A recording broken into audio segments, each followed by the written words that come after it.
I am delighted to introduce our Vice President for Alumni Relations, Denise Wingate-Mater, class of 1974, who will begin tonight's program. Denise, over to you. Thank you, Ashley, and good evening, Smithies. I want to welcome you back to Smith, and thank you so much for participating in this reunion weekend.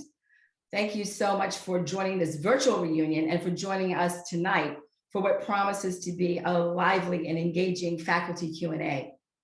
You know, reunion is a uniquely special time to reconnect with all things Smith. Each year, multiple elements come together to showcase the spirit of the Smith experience, the scholarship, the campus, the friendships, and the community. You know, it's the academic rigor led by Smith's award-winning faculty that may have actually initially prompted you to apply to Smith. Or perhaps it was an elective course in studio art that steered you to a new career path.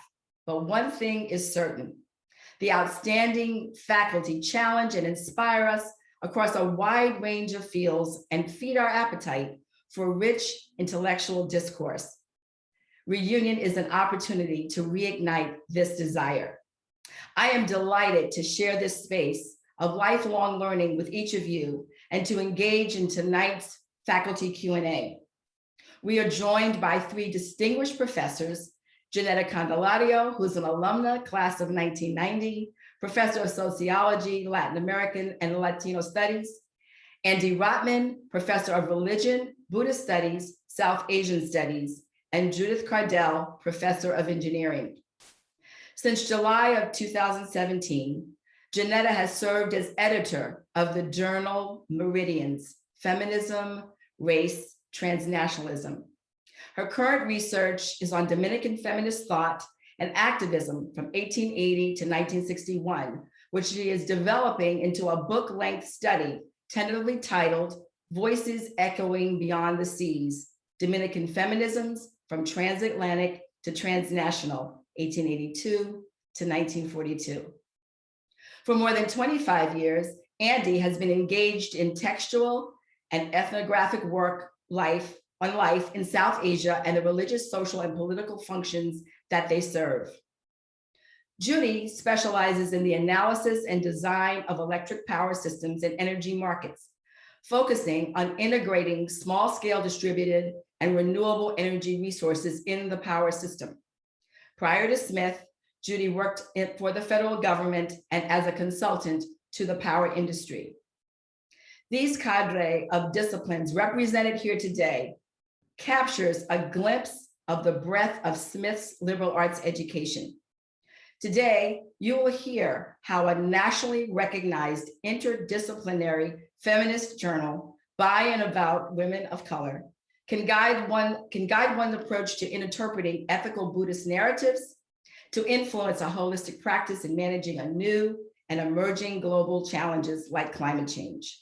This is the legacy and beauty of Smith. So thank you again, and please join me in welcoming Professors Candelario, Rotman, and Cardell. Each will now give a brief recap of their recorded lecture, and at the end, we will have an opportunity for an open Q&A with all three faculty. Now I turn the spotlight over to Ginetta to kick us off. Ginetta. Thank you. Thank you so much, Denise, for that lovely introduction. It is such a pleasure and an honor to be with you today as an alum, but also as a faculty member. And as Denise said, I have been honored with the role of editor of Meridians since 2017. I took over that position after Paula Giddings, who was our longest running editor to the moment, retired. Meridians is a hidden gem at Smith. I'm imagining that many of you didn't even know we have been here for 20 years. We just celebrated our 20th anniversary last month. It is housed at the college. It is currently published by Duke University Press, which is, as some of you may know, one of the top ranked academic presses in the United States. And the journal focuses on publishing scholarship, but also creative writing and visual art by and about women of color, feminists, activists, knowledge producers in the broadest sense possible. What does that mean? It means that we have been actively contributing to expanding the paradigms, the methodologies, the substantive aspects of disciplines, traditional disciplines such as sociology, for example, my own, or religion, English, history, political science, economics, etc., but also interdisciplinary fields such as my other fields, Latin American studies, Latino studies, religious studies, etc., by bringing to the fore work that is done largely by and about women of color, feminist knowledge producers. This means that we have also played a role in growing the pipeline. Some of you may know that a perennial problem in the quest to diversify higher education, to diversify the faculty body across the United States, has been the pipeline problem. That is to say, the availability of scholars who can fill our roles as professors in a variety of institutions. A journal like Smith, which hews to the highest standard of academic publishing through our double-blind peer review policy, at the same time has helped to grow the number of women of color feminist scholars who people those fields, both traditional conventional disciplines, but also interdisciplinary units and programs across the United States, and increasingly now, especially under my tenure, across the world. I have been particularly invested in bringing multilingualism to Meridians as part of my vision for the journal. We are, as Denise mentioned, focused on questions of race, feminism, and transnationalism. I'm really invested in making the transnational part of the project more global so that we move beyond our anchor and focus in the United States and begin to think across the waters. So to that end, as I said in my talk, we have several forthcoming issues that focus on things like global anti-Muslim racism, on movements to resist anti-Muslim and anti-ethnic minority racisms in, for example, India and South Asia. We have a forthcoming issue on global indigenous feminisms that moves far afield from the United States.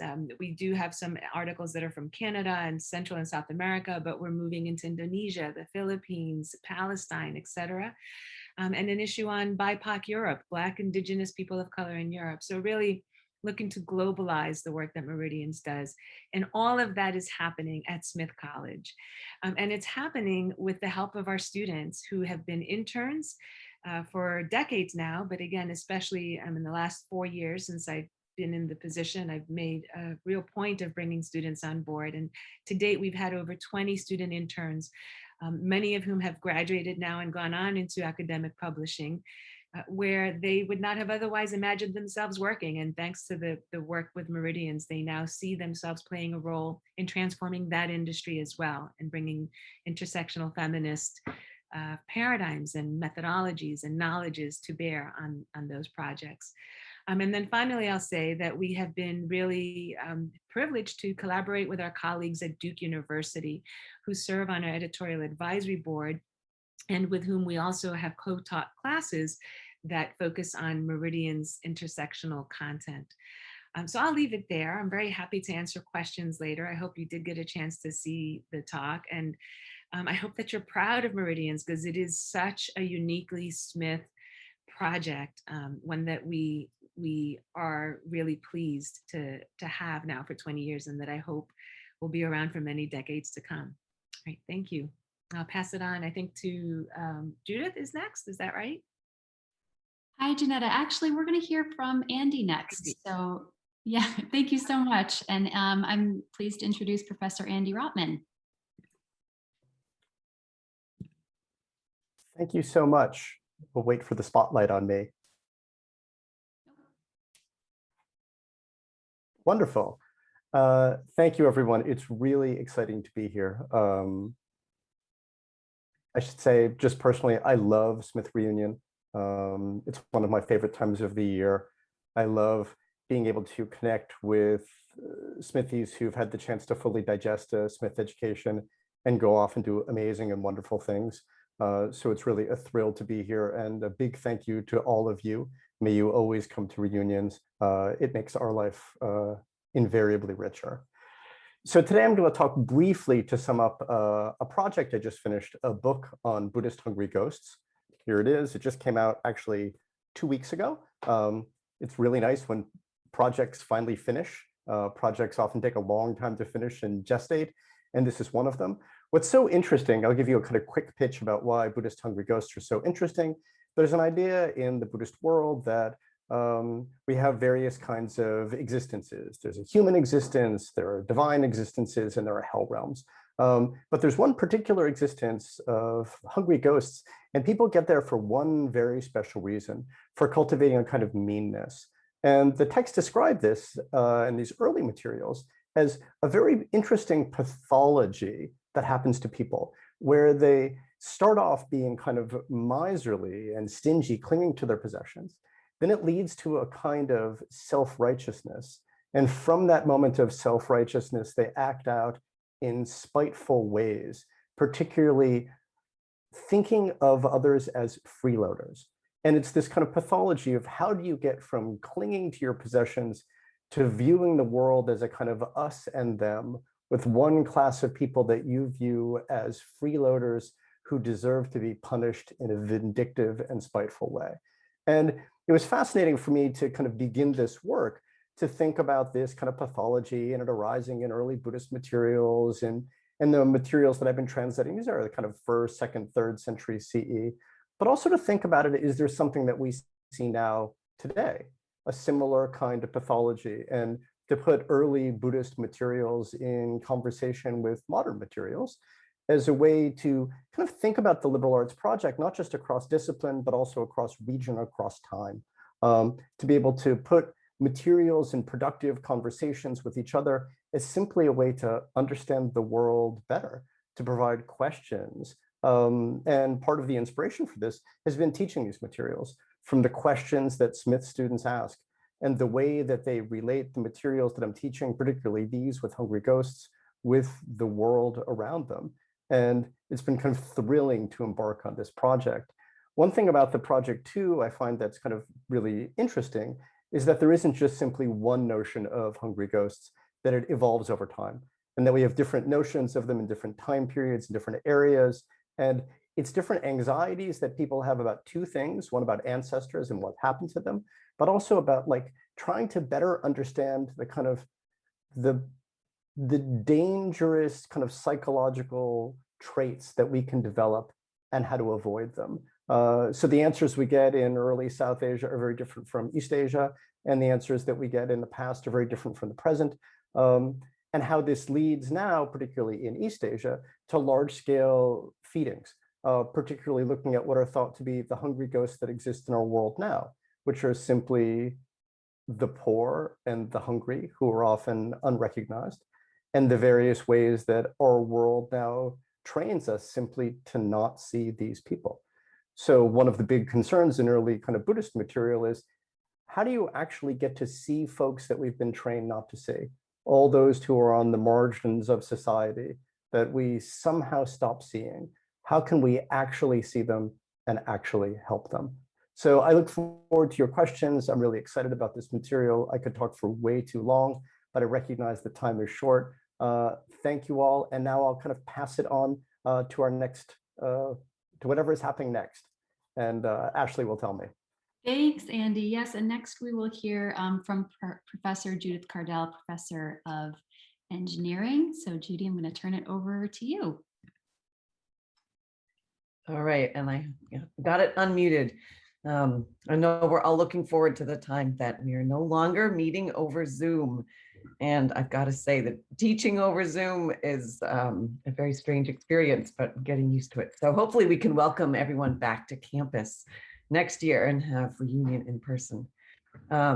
I know that engineering program has been around for a while, but depending which year you all were, it would still be a newish program. It's been around for about 20 years. And we, of course, integrate closely with all of the Division III and the sciences, math, and a lot of physics and chemistry. But we work really hard to integrate with the rest of the college as well and have all of our students pursue a minor in Divisions 1 or 2, as well as, or in addition to sometimes doing the Latin honors distribution. So we have the student body in engineering really does embrace all of Smith. And one of the areas that has been of great interest, luckily for me, is in the field of energy. Electric power tends to seem old-fashioned a lot of times, but having the spin of renewable energy and smaller scale and the newer technologies that are coming really does grab the students' interest.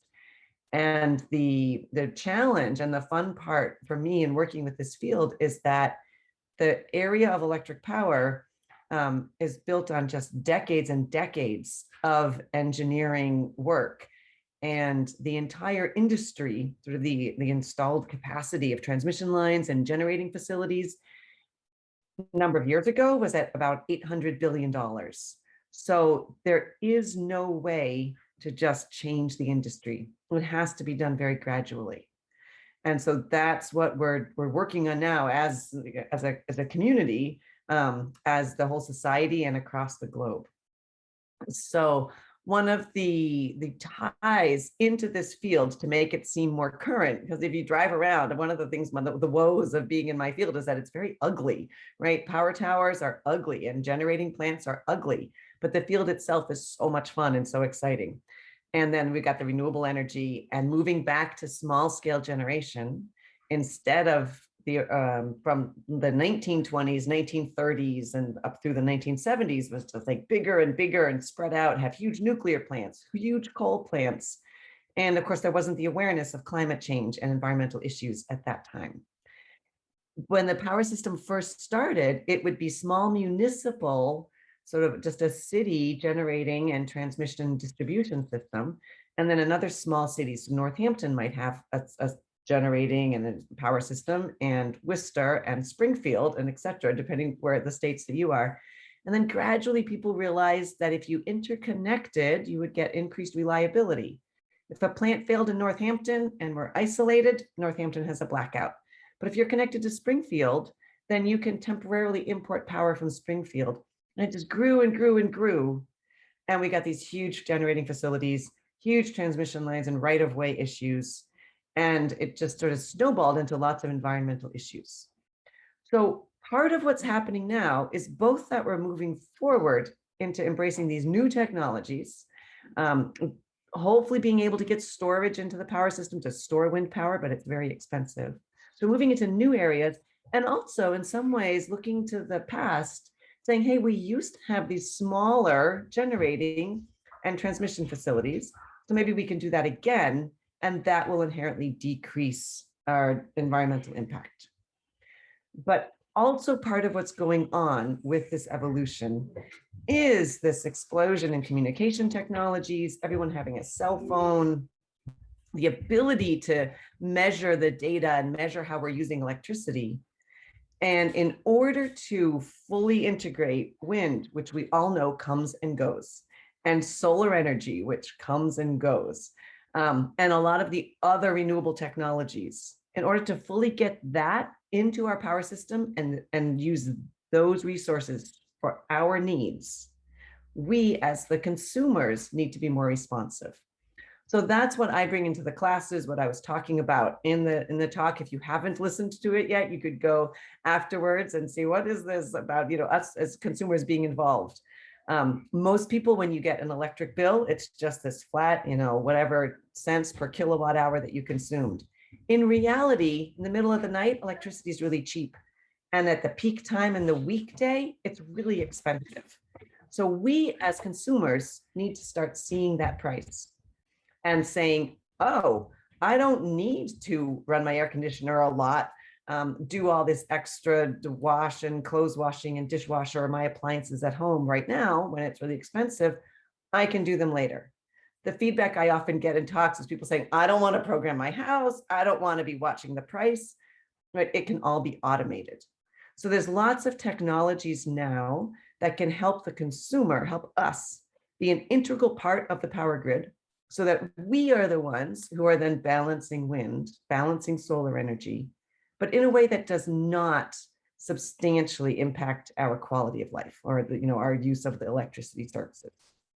So my research area is with electric power, mostly bringing in renewable energy, but then also, so on the technical side, but also saying, well, with electricity markets, how can we all understand the price of electricity And how can we as consumers become this important part of the power grid? And we can be the ones to make sort of the using wind and solar energy really work and decrease our environmental impact. So that's what my research is about. That's what the talk is about. And I will call it quits there and hope for some questions and discussion with everyone. Okay. Thank you so much, Judy. So I think what I'll do now is I will bring all three faculty to the forefront here, Denise, and I would love to just ask you all some questions. And we are going to turn the chat on in the webinar today so that you can submit your questions via the Q&A. You can also make comments or submit at this point in the chat too. So please feel free to use either one. And for those who are joining us on Facebook today, you can submit questions in the chat thread there. And we do have a member of our team who's monitoring that and can feed those questions to me here. So you can participate as well if you would like to ask some questions. So I just got a question in the chat that you probably saw, Andy, about wanting to know about the story of Cowboy Andy. So I don't know if you want to answer that quickly before we dive into the more academic questions. Oh, I didn't see the Cowboy Andy question, but I love that. That was a gift from an artist friend. And actually, all these are gifts. This giant Shiva was a gift from a student who brought it back from India. And all the little things are these are student gifts or gifts from friends. And there's somehow in my Zoom moment, it's just felt really nice to be surrounded by the gifts of others so that I feel a little less lonely and more integrated. Yeah, that's lovely. All right, well, I think I'm going to start with Janetta. I'm going to start with you.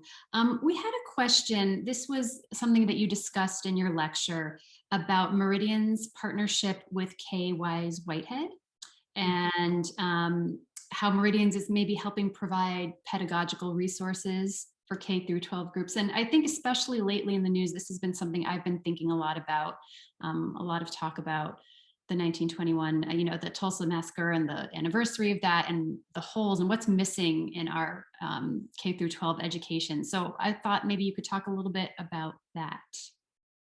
Yes, okay, thank you. That's an excellent question. And in fact, as I mentioned in the talk, that particular issue won an award, an Exceptional Impact in Media Award from the Women in Politics caucus. So K has been running, using that special issue, has been running professional development trainings coincidental with the, National Women's Studies Association, conference meetings at which teachers K through 12 who have applied get to spend a day and a half so far with the authors very often of those particular lesson plans and pieces, because this is what was unique about that issue, is that it wasn't just taking up the question of intersectionality in the K through 12 classroom, but was actually offering lesson plans on each of the themes that was in that issue. For example, on carcerality, on the carceral state and so forth. Like, how do you teach that to middle school children? How do you teach it to high school children, right? And even younger, how do you teach it to elementary school children? And the argument is that you teach it in the developmentally appropriate ways, but that it's about addressing, first of all, recognizing and acknowledging our complex history in the United States, but we could say globally, around racial violence. Right? This is essentially a global phenomenon, racial violence and ethnic and racist violence, specifically religious violence. But how do we teach it in a developmentally appropriate way? And how do you translate, again, this innovative scholarly work being published in Meridians by our brilliant authors to children? And the question is, you do it in developmentally appropriate ways. And that was the thing that Kay's issue really helped to bring forward, was to show that Meridians is not simply for the university classroom or the graduate level classroom, or for the scholar. It also does play a role in transforming K through 12 education potentially. So we would very much like to see that happen more and more. Yeah, thank you. All right, Andy, I'm going to go to you next.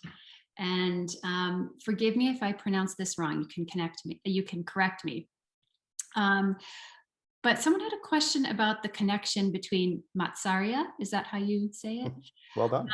And you had mentioned that there's this connection about those who are new to money, sort of like this fascination about the connection between that phenomenon and those who are new to money.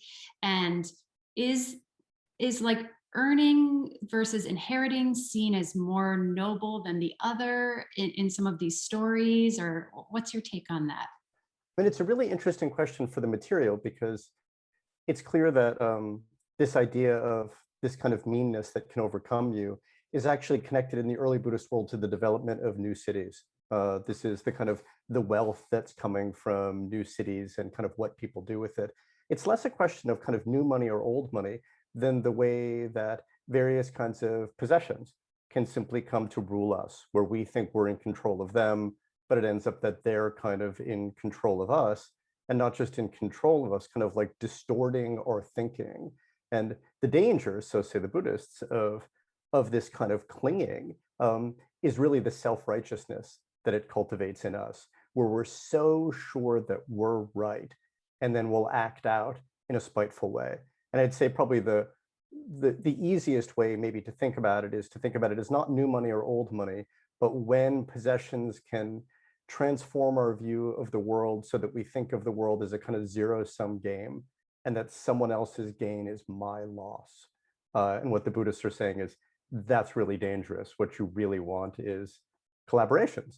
You want to be working with others as a collective, not fighting with one another. It makes me think so much about the debates over immigration in this country and the ethical questions surrounding that. Has that come up in your classes at all? Oh yeah, all this, I should say, like this whole project should have like Andy Rotman plus Smith students. I mean, the questions that I bring up are questions that my students have brought up. I mean, that's the way I work. And that's been one of the great pleasures of being at Smith, is that my students are just, they ask really hard questions. They actually ask much harder questions than my colleagues when I present at conferences, because those ones I can kind of guess what they're going to be, but the students will push, and they'll push very hard. So yes, that's part of the plan, was just to bring these materials into a wider conversation and then let people run with them. Yeah. Okay, Judy, I'm going to go to you next. And this question also came in advance. As you think about our electric infrastructure and how it was built up on the basis of fossil fuels over the past 100+ years, how should we consider the trade-offs, cost, speed of change, disruption due to construction, that are inherent in this transition to a clean energy, net carbon future? Yeah. Also, I have a 7-year-old who just ran in, but I put the background noise down, hopefully. Yeah, so I saw that. I've been thinking about that as the question.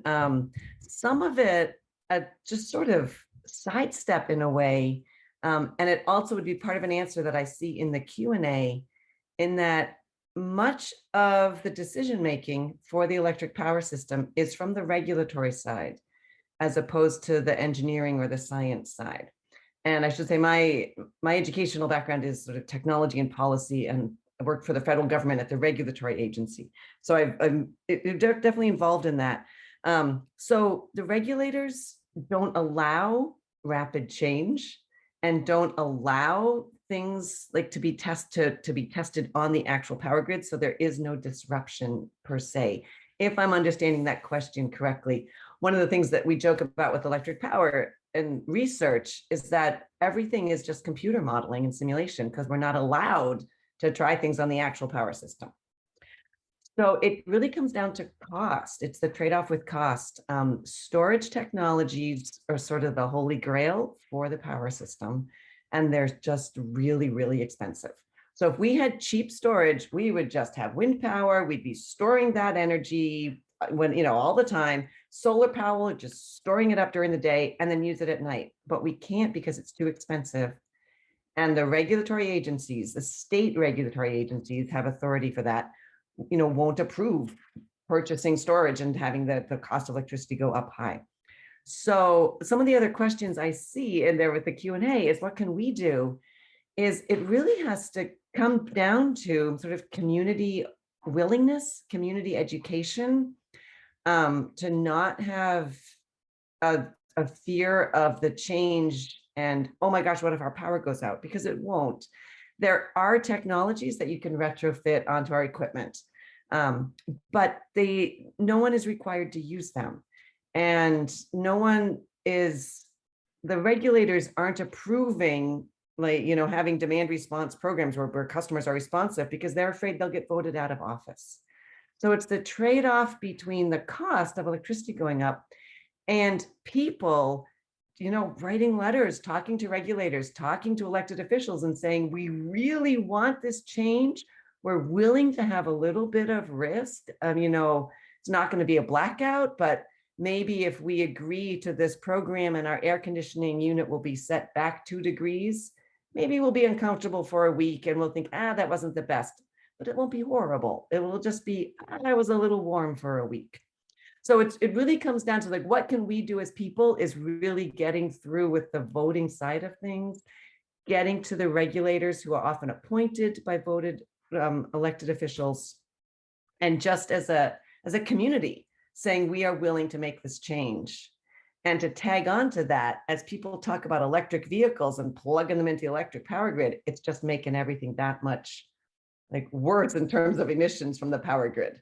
So just having a willingness on our part, and it's just so much fun to be learning about it. There's so much out there. So really, the trade-off is cost, and also the trade-off is our willingness to change the way we use electricity and just being more flexible. Thanks. And thank you, Crystal, who just threw some links into the chat where you can view the pre-recorded lectures. So that's now in the chat if you want to see those links too. All right, Janetta, I think I'm going to go back to you next.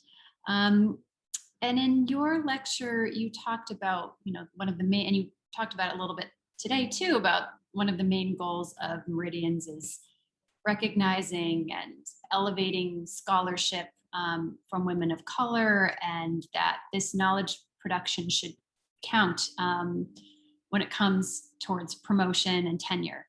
And obviously, this is an argument that, that needed to be made then, but that still needs to be made now.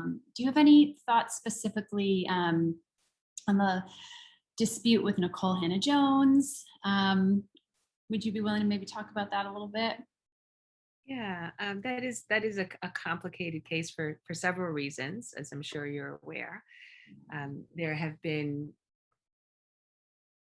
disputes related to the content of the 1619 project coming from historians who have taken issue with some of the narratives and framings in the project that predates the UNC tenure decision. I think really the major issue there, apart from so there's a couple of things. One is, and this goes back to the first question, there is such an unwillingness, and I think it's not just in the United States, I think it's generally a product of the nation state, to confront with the uglier underbellies of our histories, to really directly acknowledge and accept that alongside the wonderful parts of the United States story around this experiment with democracy and the structures of governance that were innovated in the 18th century by the founding fathers, et cetera, that consonant with that was also tremendous violence, enslavement, settler colonialism, patriarchy and misogyny. I mean, the whole list, right? I mean, our unwillingness to really confront that is perennial. It's perennial. It's as if we can only bear a history that elides the ugliness. And, in a lot of ways, I was thinking about that when Andy was talking about hungry growths, because I see so many resonances between these two conversations about greed and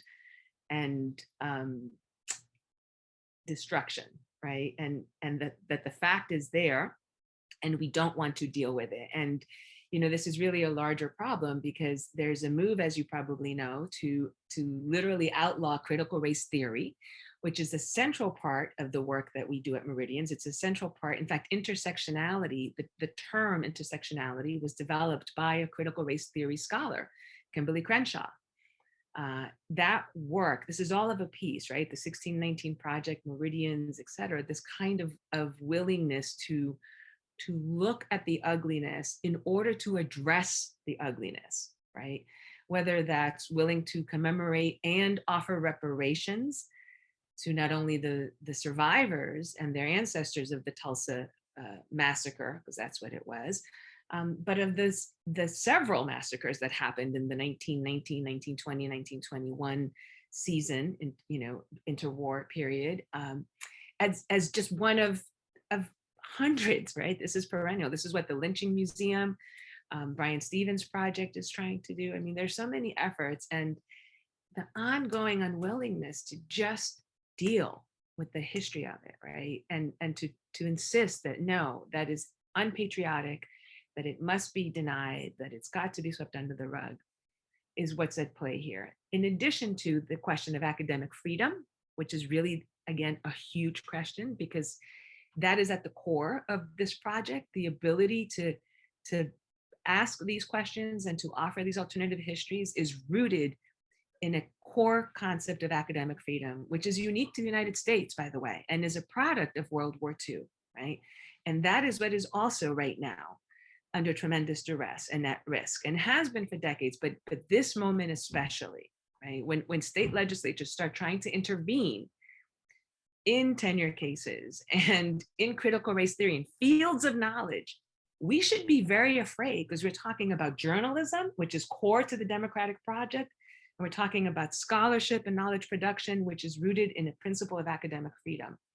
This is really a scary moment. And Meridians is just one tiny part of it, but we, as a society, and I think especially this body, Smith alumni, have to be cognizant and have to do what they can to intervene. So the very long-winded answer to your question is that there's a lot at stake here. It's not just Nicole Hannah-Jones. It's the bigger project, right? Of scholarship, of academic freedom, of intersectionality, of the core of democratic institutions in the United States, right? That's what that case is really about.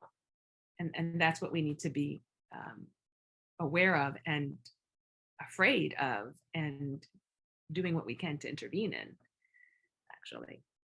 Yeah, thanks.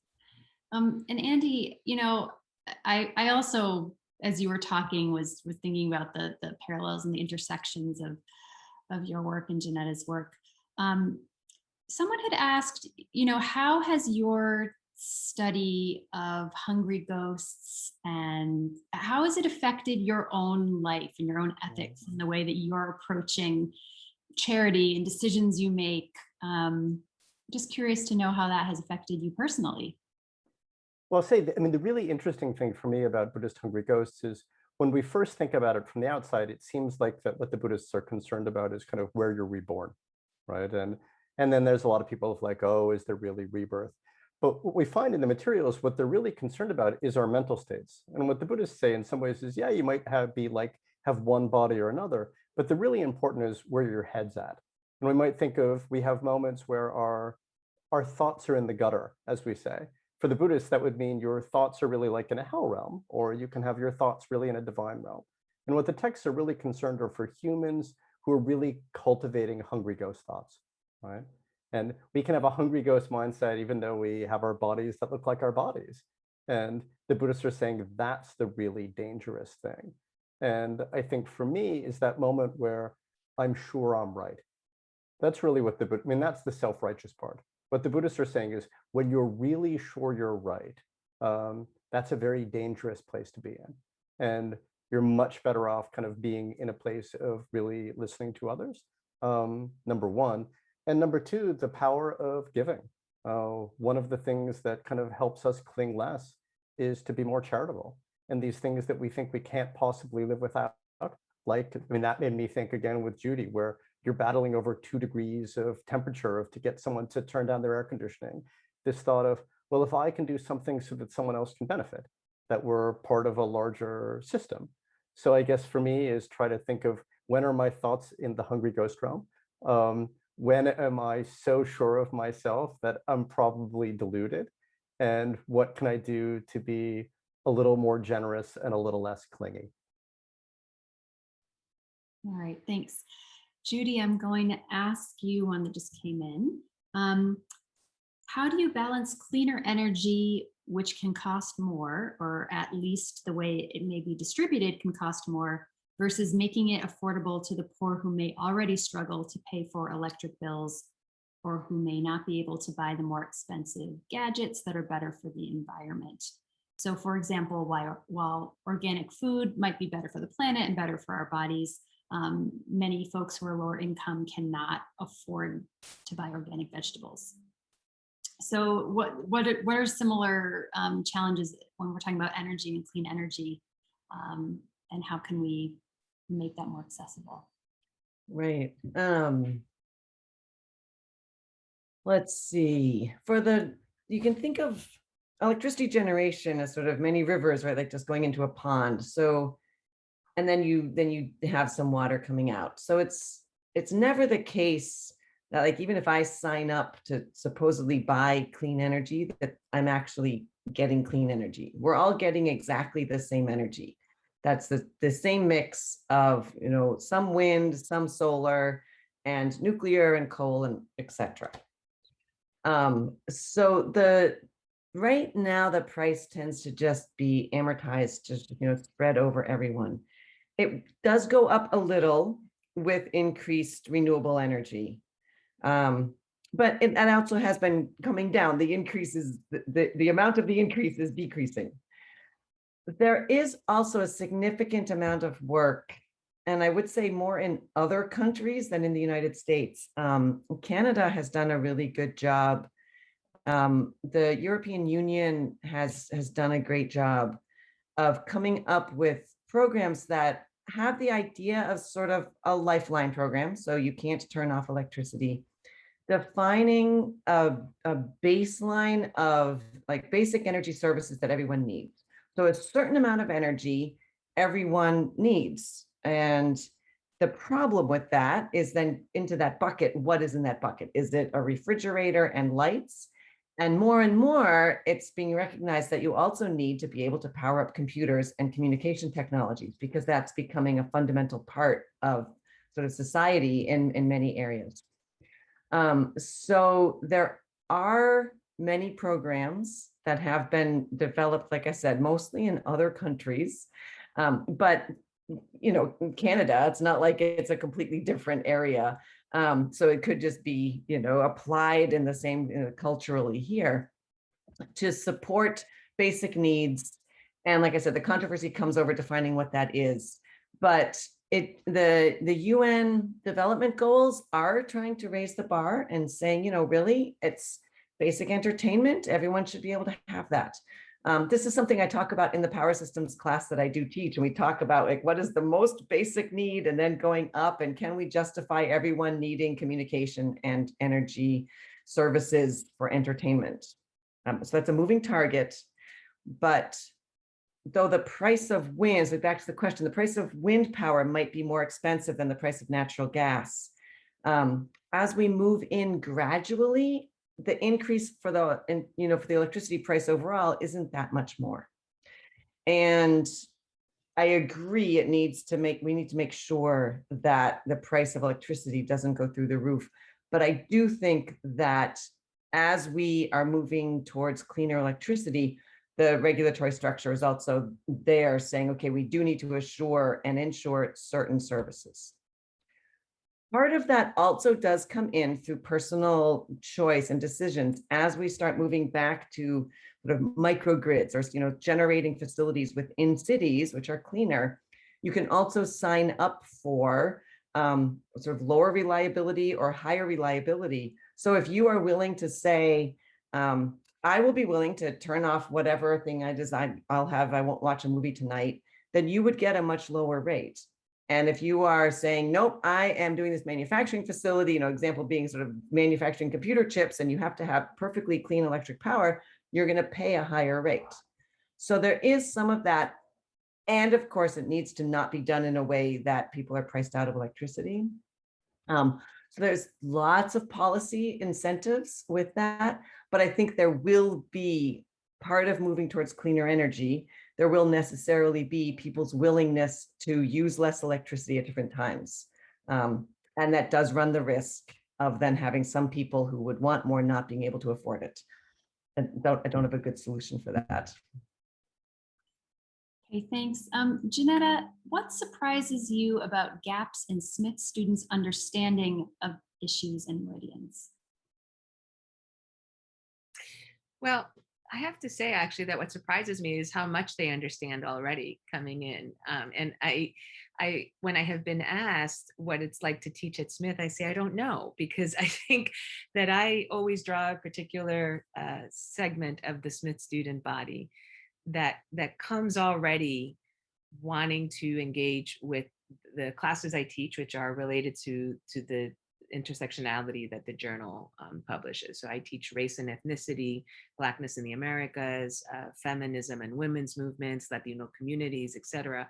All of my classes are intersectional, and all of them begin with a grounding in history, in US history or the history of the countries in Latin America and the Caribbean that we are addressing in the course. And there is typically some surprise that does happen, and often students will go through a process of feeling outraged that they didn't know certain things about US history, especially. Particularly since these students are the best and the brightest. They're the top achievers, right? The top 10, 1, 2, 3% of their high school settings. They're accustomed to being in the know. So they're always surprised when things that are fundamental to US history or the history of these countries they just weren't introduced to them. So there is that. On the other hand, they come prepared to engage with that difficult topic and subject matter and history. And increasingly in the last 10 years, they come prepared to think about it in these intersectional ways. In other words, understanding that race and ethnicity and gender, class, sexuality are all co-constitutive. That, for example, an issue like, say, abortion and reproductive rights, that's a race issue. It's not just a gender issue, right? It's also a class issue. It's also a citizenship issue, right? Everything is in there. And so being able to think in that complex, holistic way, Smithies are really amenable to that. They come prepared. So I think I'm more often surprised at that than I am at the gaps. The gaps are to be expected given the weaknesses of K through 12 education, again, around these questions, right? That's a great question. Thank you. Thank you for asking it. Thanks. So Andy, I have a question for you from a fellow practitioner, Professor Emerita of History and Asian Studies, who is interested to know about the extent of South Asian studies offerings at Smith, and would just like to know a little bit more about what Smith offers. Well, that's a pleasure to answer that question.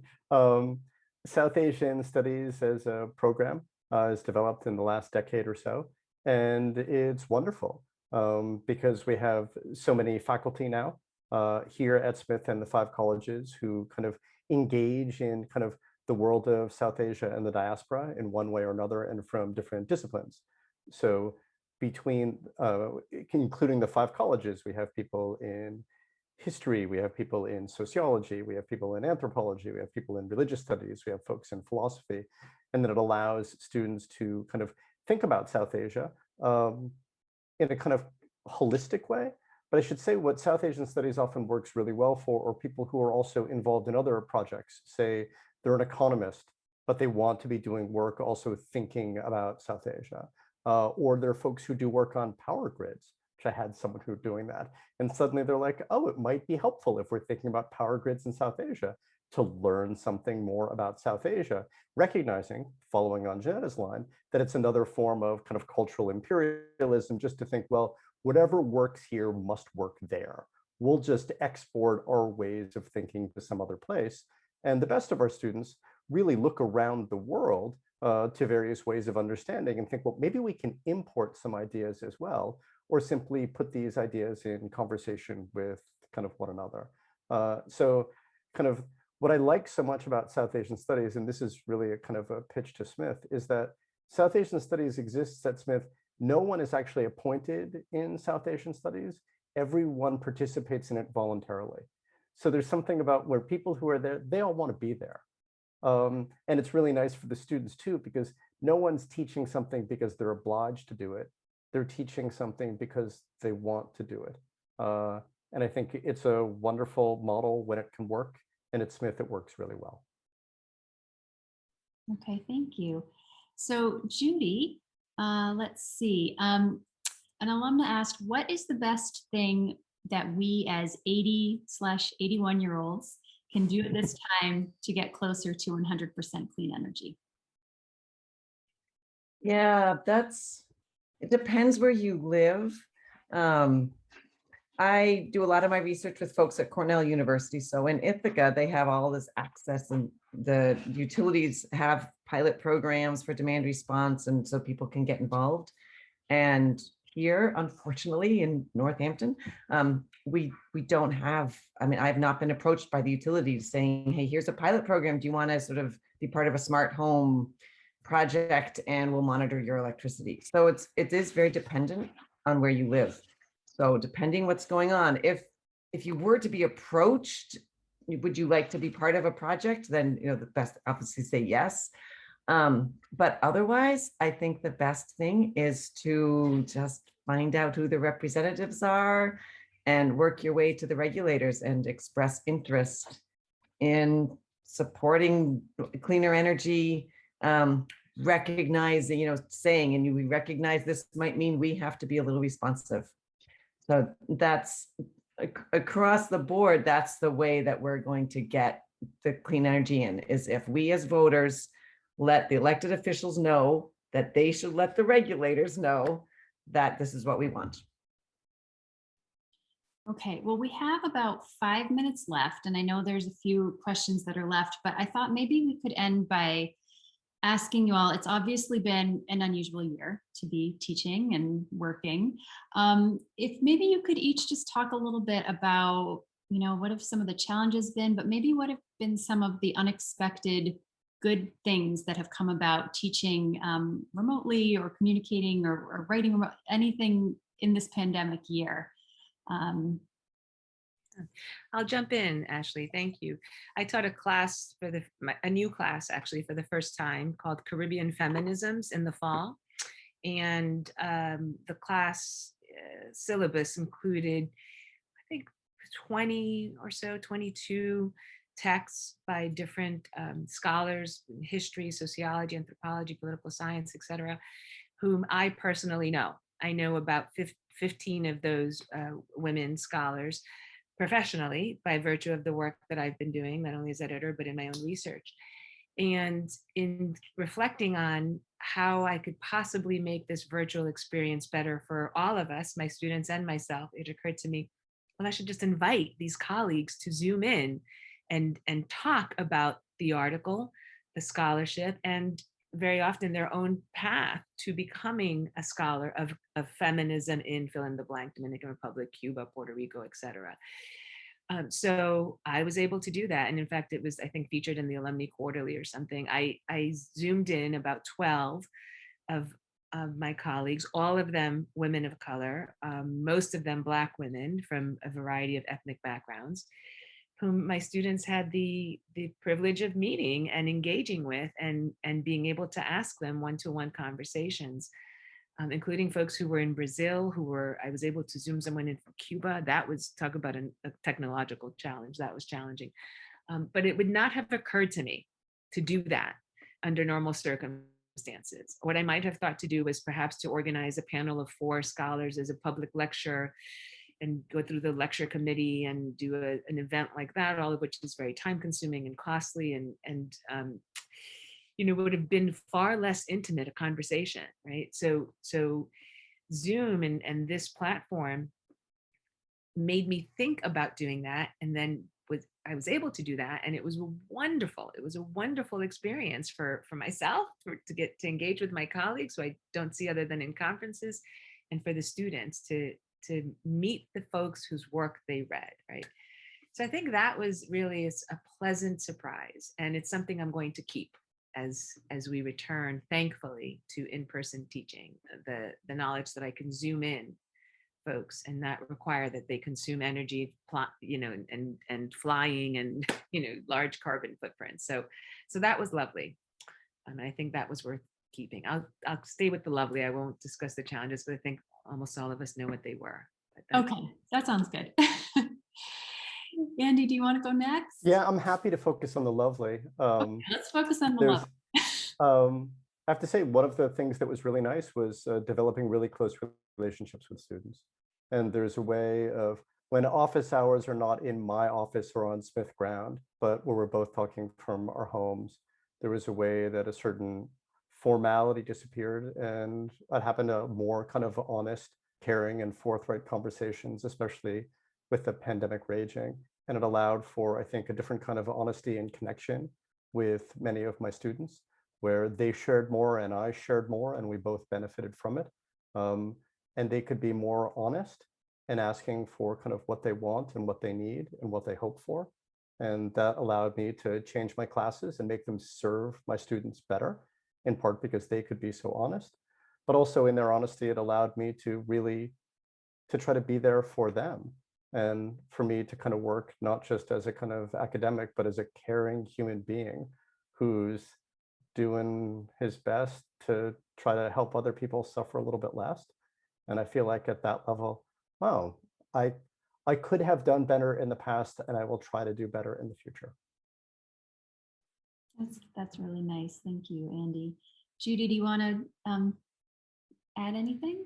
Yeah, I would. Yeah, they've said a lot. I know it's been a hard year, and I would say that I definitely found myself sort of when everyone's at Smith and everything's normal. I'm like, okay, we're getting you ready for like working or job or grad school, and you got to have things in on time. And I definitely felt this year like everyone's life is in chaos, and just we'll talk about anything, we'll make anything work. And so it did have, I thought, I don't know, it was definitely more intimate, teaching out of my home and all, and having remote first grade going on in the room next to me.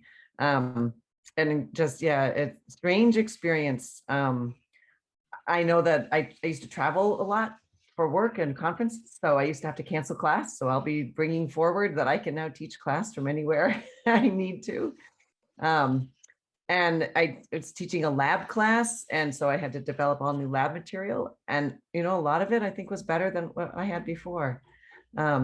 So yeah, some stuff going forward, and just the mix of sort of more personal, and then I hadn't thought about this before. So, but I will be so glad to be able to be back on campus. And I just told all my students, like, please come by, and it sounds funny, but introduce yourself so we can meet in person. So yes, looking forward to that, and to reunion in person too. Me too. Well, thank you all so much for joining us today and answering questions and sharing your knowledge with us. We're just really delighted to be with you. And thanks to all the alums who have joined us tonight on this live event. And again, if you would like to view these lectures, they're available on the reunion website and through the hub. And I hope you will do so. And thanks again for joining us. Thank you. Thank you, Ashley. Thank you, Andy and Judy. It was nice to share this platform with you. Thank you, everyone. Bye, thanks. Take care, everyone. Bye-bye.